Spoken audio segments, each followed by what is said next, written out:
Assalamualaikum warahmatullahi wabarakatuh. Perkenalkan, saya Sri Ayu Lestari dari kelas Manajemen A.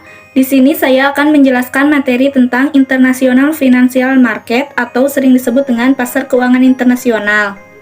Pasar keuangan internasional merupakan pertemuan antara pembeli dan penjual yang subjeknya adalah antar negara yang bersangkutan untuk memperdagangkan produk keuangan dalam berbagai cara termasuk penggunaan bursa efek secara langsung antara penjual dan pembeli. Globalisasi pasar keuangan. Globalisasi berarti perpaduan atau integrasi dari pasar keuangan di seluruh dunia ke dalam suatu pasar keuangan internasional.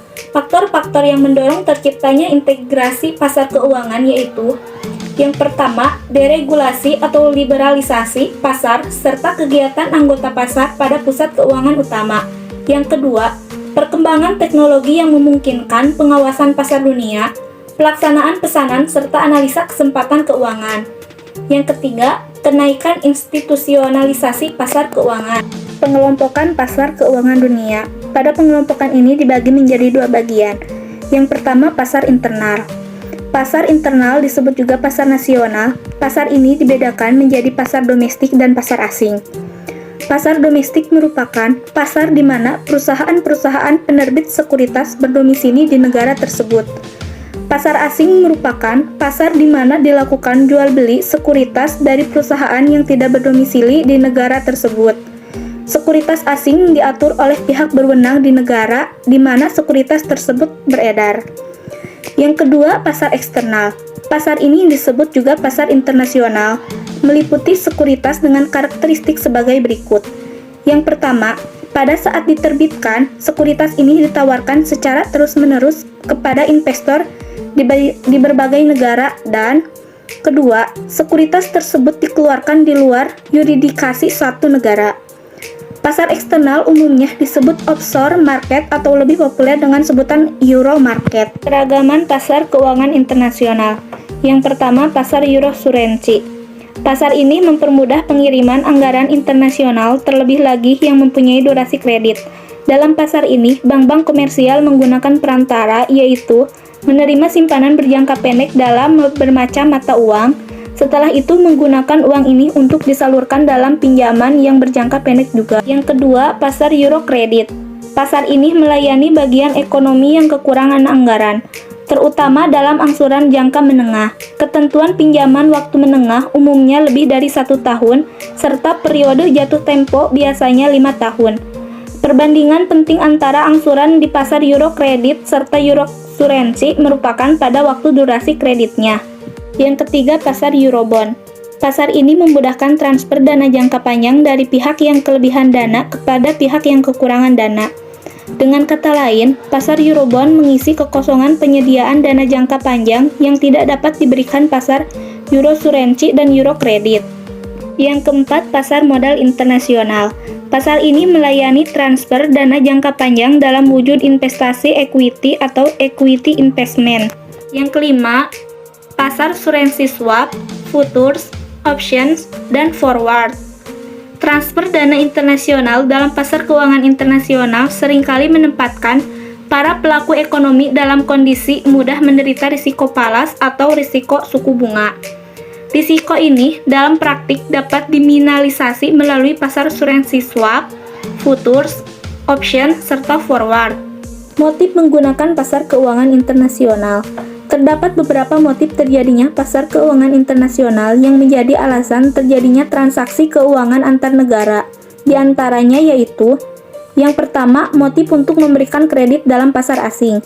Motif ini dibagi menjadi 3 bagian. Yang pertama, tingginya tingkat suku bunga asing. Beberapa negara mengalami kekurangan dana pinjaman sehingga menyebabkan tingkat bunga di negara tersebut menjadi tinggi. Yang kedua, taksiran kurs mata uang. Pada umumnya, kreditor akan memasukkan modalnya pada negara di mana mata uangnya diharapkan akan menguat terhadap mata uang kredit tersebut. Yang ketiga, diversifikasi internasional. Manfaat dari diversifikasi internasional adalah dapat mengurangi kemungkinan kebangkrutan para peminjam secara bersamaan.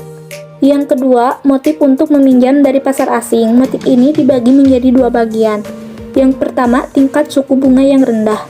Beberapa negara memiliki pasokan dana yang cukup besar sehingga menghasilkan tingkat suku bunga yang relatif rendah. Yang kedua, taksiran kurs mata uang asing. Apabila mata uang lokal akan terdepresiasi terhadap mata uang asing, maka MNC akan melakukan pinjaman dalam mata uang lokal. Perbandingan pasar keuangan internasional dan bagaimana pasar keuangan mempengaruhi MNC. Pergerakan arus kas asing suatu MNC dapat dikelompokkan menjadi 4 fungsi yang seluruhnya membutuhkan pasar nilai tukar asing. Fungsi tersebut yaitu, yang pertama, perdagangan asing dengan klien bisnis atau ekspor-impor. Yang kedua, investasi asing langsung atau akuisisi aset real asing. Yang ketiga, investasi jangka pendek atau pendanaan dalam bentuk sekuritas asing. Yang keempat, pendanaan jangka panjang dalam bentuk obligasi internasional atau bursa saham asing. Induk perusahaan MNC dapat menggunakan pasar uang atau obligasi internasional untuk memperoleh dana dengan biaya yang lebih murah dibandingkan dengan dana domestik karena adanya perbedaan suku bunga di tiap negara. Dengan melakukan hal tersebut, MNC dapat mengurangi biaya hutang dan karena mengurangi rata-rata tertimbang biaya modal, sehingga menghasilkan penilaian yang lebih tinggi. Studi kasus, runtuhnya gold standar dan masa depan dolar. Pada Agustus 1971, Amerika Serikat tiba-tiba menghentikan pertukaran US dollar ke emas. Hal ini menandai berakhirnya peran emas sebagai standar untuk mata uang lainnya. Sebenarnya, kejatuhan gold standar sudah diprediksi semenjak tahun 1960, di mana Robert Trippin telah menyoroti ketidakstabilan dolar adalah mata uang cadangan utama. Ia berpendapat bahwa likuiditas internasional dapat diperluas hanya ketika Amerika Serikat menyediakan lebih banyak dolar ke seluruh dunia dengan menjalankan defisit neraca pembayaran. Sekian yang dapat saya sampaikan. Mohon maaf apabila ada kesalahan. Wassalamualaikum warahmatullahi wabarakatuh.